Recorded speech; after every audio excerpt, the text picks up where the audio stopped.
Mas Anies dan PDI Perjuangan dipertemukan oleh satu persamaan nasib, ya, persamaan nasib diperlakukan untuk dieliminasi dari panggung politik, dikucilkan dan lain sebagainya, sehingga kami sama-sama punya persamaan kehendak, ya, kehendak untuk menjadi antitesis dari upaya politik untuk membuat satu keseragaman politik dalam satu sistem oligarki politik.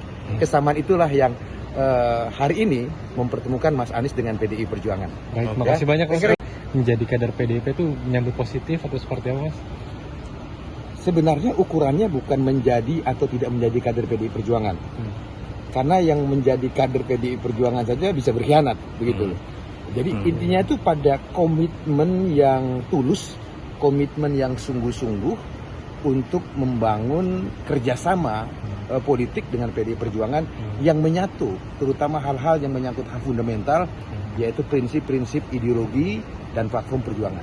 Itu dulu yang sekarang menjadi concern PDI Perjuangan. Gitu. Jadi tanpa di kader pun sinyalnya positif untuk diusung nantinya? Ya kan bisa saja pada kerjasama itu PDI Perjuangan mengambil posisi calon wakil gubernur, ya, calon wakil gubernur yang dari PDI Perjuangan.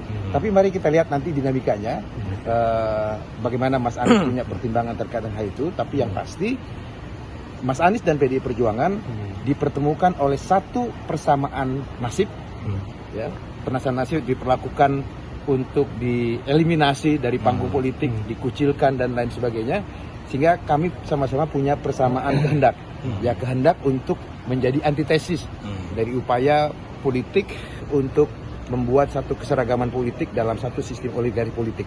Kesamaan itulah yang hari ini mempertemukan Mas Anies dengan PDI Perjuangan. Baik, makasih banyak Mas. Langsung bertemu dengan Mas Anies, ini pembahasannya apa sih Mas? Loh, kalau berkoordinasi sama Pak Anies itu jauh sebelum keputusan MK.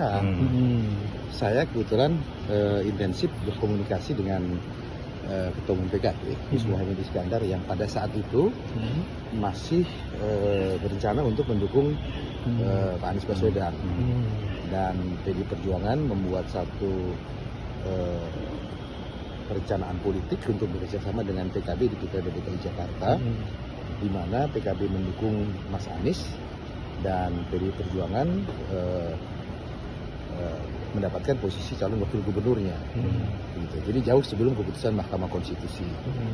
Ketika PKB kemudian bergabung dengan KIM, berarti kan PDI Perjuangan tidak bisa mengusung sendiri karena kita kurang 20% pada waktu itu.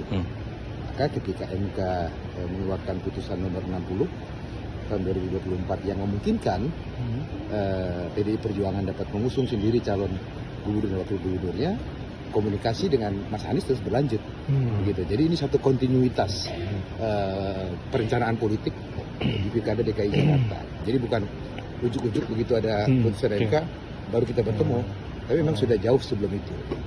Dan kita masih terus berproses.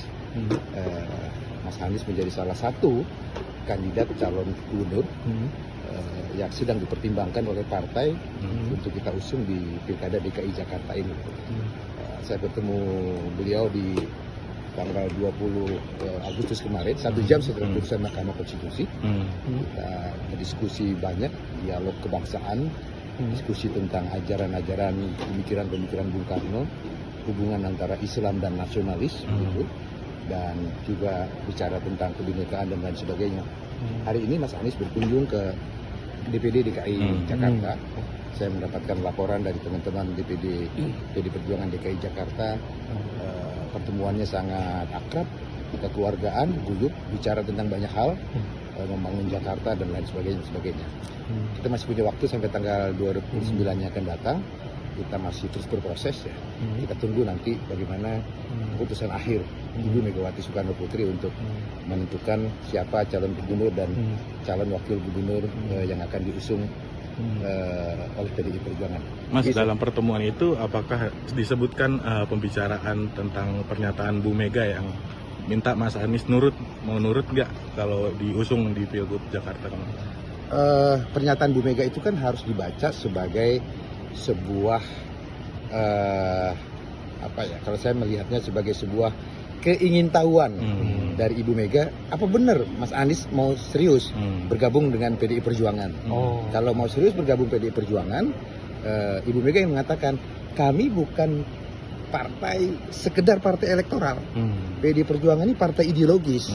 Kalau mau bekerja sama dengan pihak di luar PDI Perjuangan, termasuk di Pilkada DKI Jakarta ini, bukan dengan pendekatan pragmatis, gitu. Tetapi ada satu kesamaan visi, misi, dan platform perjuangan.